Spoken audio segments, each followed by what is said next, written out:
Indonesia adalah negara berkembang. Seiring perkembangan tersebut, maka setiap orang harus bersaing dan terus berinovasi agar tidak kalah dalam bersaing dan mampu ikut peran dalam perkembangan ekonomi Indonesia. Untuk memiliki daya saing, masyarakat banyak membutuhkan aspek penunjang, salah satunya adalah aspek transportasi. Perkembangan zaman menyebabkan masyarakat menginginkan akses yang cepat dan terjangkau. Dengan tuntutan tersebut, akhirnya muncul inovasi terbaru di bidang transportasi yang bernama GoTracing. Dalam beberapa tahun terakhir, industri transportasi berbasis aplikasi online di Indonesia telah mengalami pertumbuhan dan perkembangan yang sangat pesat. Oleh karena itu, kami meluncurkan startup di bidang transportasi ojek online yang bernama GoTracing. Startup sendiri adalah sebuah perusahaan rintisan yang didirikan oleh satu orang atau sekelompok dengan tujuan mengembangkan produk atau jasa yang bersifat inovatif. Masuk pada profil perusahaan. GoTracing merupakan perusahaan berbasis teknologi yang berasal dari Gorontalo. GoTracing sendiri didirikan oleh sekelompok mahasiswa pada tahun 2023. Perjalanan GoTracing dimulai pada tahun 2023 sebagai call center ojek online di Gorontalo. Kemudian di tahun 2024 yang akan datang, GoTracing akan berencana meluncurkan dua layanan utama, yaitu T-Food dan T-Mart. GoTracing kini menjadi salah satu grup platform yang merupakan bagian dari GoTracing yang semua produknya berbasis fintech atau finansial teknologi. GoTracing Financial Service Platform sendiri hadir sebagai financial service layer yang didirikan untuk mendukung pengguna sekaligus mitra GoTracing. Selanjutnya ini adalah visi dan misi GoTracing. Visi GoTracing menjadi perusahaan transportasi yang handal, dipercaya, dan bertanggung jawab atas kepuasan pelanggan. Misi GoTracing yang pertama, mengedepankan komunikasi sebagai bentuk pelayanan. Yang kedua, melakukan pelayanan yang maksimal dengan mengutamakan kualitas dalam melayani konsumen guna tercapainya tujuan bersama. Yang ketiga, untuk menyediakan sistem transportasi yang aman, efisien, berbasis digital, dan berkembang pesat untuk memenuhi kebutuhan pelanggan. Berikut ini ada analisis pasar GoTracing. Yang pertama, peluang di bidang politik, seperti kebijakan subsidi. Pemerintah bisa memberikan insentif fiskal atau subsidi kepada perusahaan transportasi berbasis teknologi yang dapat mempengaruhi profitabilitas GoTracing. Kemudian ada juga ancaman pada bidang politik, yaitu regulasi ketat. Pemerintah dapat mengenakan aturan yang lebih ketat terhadap layanan transportasi berbasis aplikasi, seperti layar lisensi yang lebih ketat, peraturan harga, atau batasan operasional. Hal ini dapat mempengaruhi profitabilitas dan fleksibilitas GoTracing. Kemudian ada peluang di bidang ekonomi, yaitu pertumbuhan pasar. GoTracing dapat memanfaatkan pertumbuhan pasar jasa transportasi dan pengiriman makanan. Peluang ekonomi muncul seiring dengan peningkatan jumlah pengguna yang mencari layanan tersebut. Peluang dalam bidang ekonomi juga memiliki ancaman ekonomi sebagai berikut, yaitu peningkatan biaya operasional. Kenaikan harga bahan bakar, biaya perawatan kendaraan, atau biaya operasional lainnya dapat mengurangi margin keuntungan GoTracing. Kemudian ada juga peluang dalam bidang sosial, yaitu penciptaan lapangan kerja. Peluang sosial terletak pada kontribusi perusahaan terhadap peningkatan lapangan kerja, terutama di kalangan masyarakat yang sulit mendapatkan pekerjaan. Kemudian yang terakhir ada ancaman pada bidang sosial, yaitu isu privasi. Pelanggan mungkin memiliki kekhawatiran tentang privasi data pribadi mereka yang dikumpulkan oleh GoTracing, terutama dalam hal penggunaan data pelanggan atau pelacakan lokasi. Selanjutnya yaitu pemasaran harian perusahaan GoTracing, yaitu dengan melalui sosial media, dengan memposting bulletin di platform seperti Instagram, Facebook, dan Twitter dengan konten yang menarik. Selanjutnya menggunakan story dan live streaming untuk interaksi langsung dengan pengguna. Yang kedua yaitu promosi dan diskon, yaitu dengan menawarkan promo harian atau diskon khusus untuk pengguna setia atau pengguna baru. Yang kedua yaitu menggunakan kode promo yang mudah diingat. Selanjutnya yang ketiga yaitu program loyalty, dengan meningkatkan program loyalitas untuk pengguna yang sering menggunakan layanan dan memberikan insentif khusus bagi pengguna yang mereferensikan layanan kepada teman-teman lainnya. Selanjutnya yang keempat yaitu kampanye Ayo, dengan mengirimkan menyampaikan email harian dengan pembaruan terkini, promo spesial, atau informasi terkait acara khusus. Yang kelima yaitu optimasi SEO, dengan memperbarui konten di situs web dan aplikasi untuk meningkatkan peringkat SEO. Selanjutnya yaitu memantau kata kunci terkini dan menyesuaikan konten berdasarkan tren pencarian.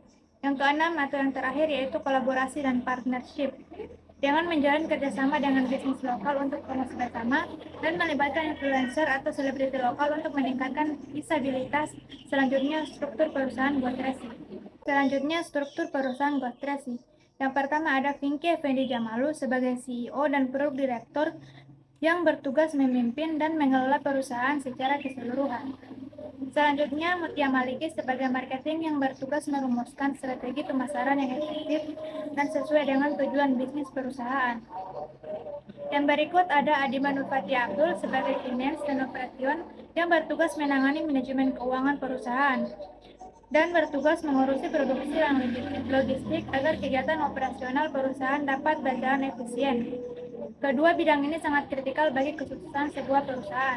Selanjutnya ada Deli Ahmad sebagai compliance yang memiliki tugas memastikan perusahaan taat asas, patuh hukum, dan menunjang tinggi etika dalam aktivitas bisnisnya. Yang terakhir ada Faisia Ayu Widiana sebagai risk management yang bertugas untuk mengelola berbagai risiko agar dampaknya bagi perusahaan dapat diminimalisasi dan ditangani dengan baik. Selanjutnya ada value proposition Gotresi yang terdiri dari gain, pain, dan produk dan service. Gain, yang pertama harga sesuai dengan jarak yang ditempuh, yang kedua banyaknya diskon atau promo yang disediakan, yang ketiga identitas pelanggan tidak disalahgunakan, dan yang keempat driver yang sudah up to date dengan teknologi.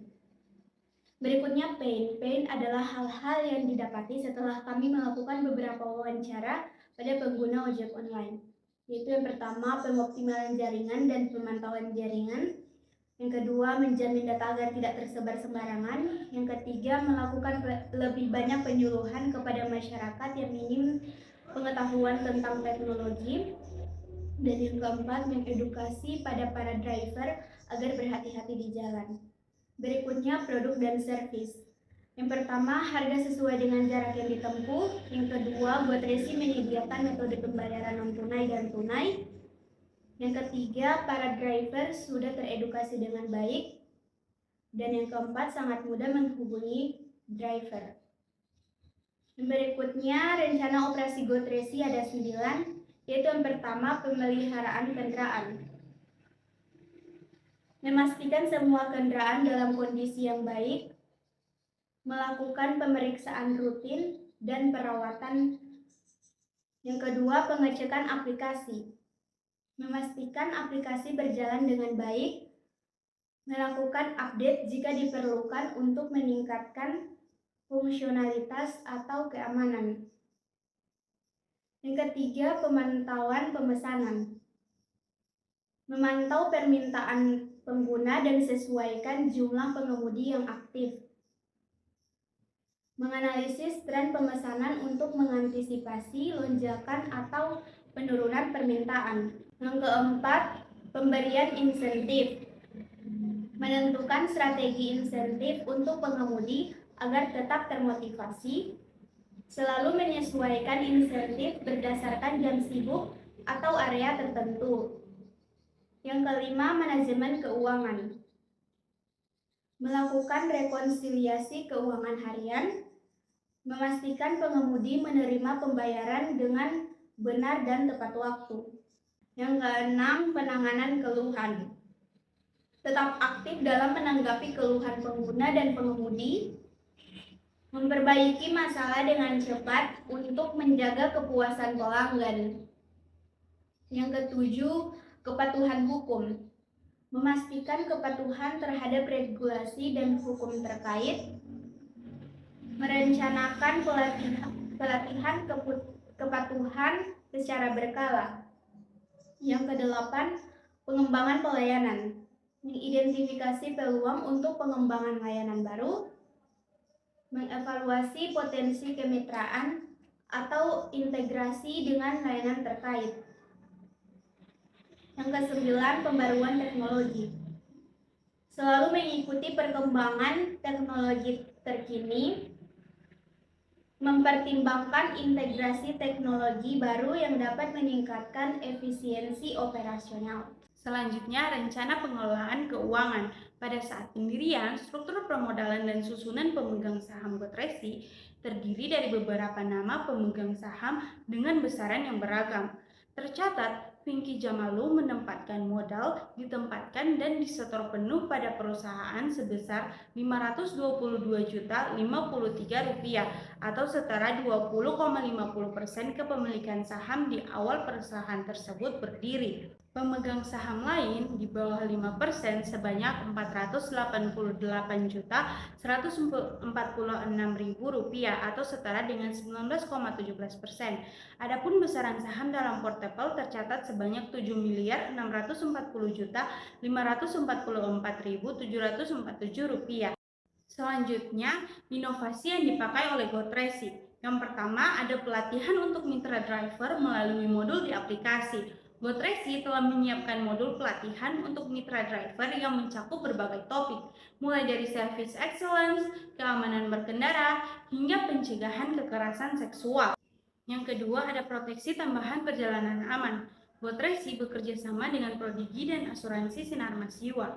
Gotresi memberikan manfaat perlindungan tambahan bagi penumpang hingga 350 juta, hanya dengan membayar premi tambahan sebesar Rp1.000. Yang ketiga, hadirkan standar pelayanan terbaru driver mobil. Di 2022, Gotresi akan mengimplementasikan standar baru driver mobil yang pada tahap awal mencakup 3 aspek.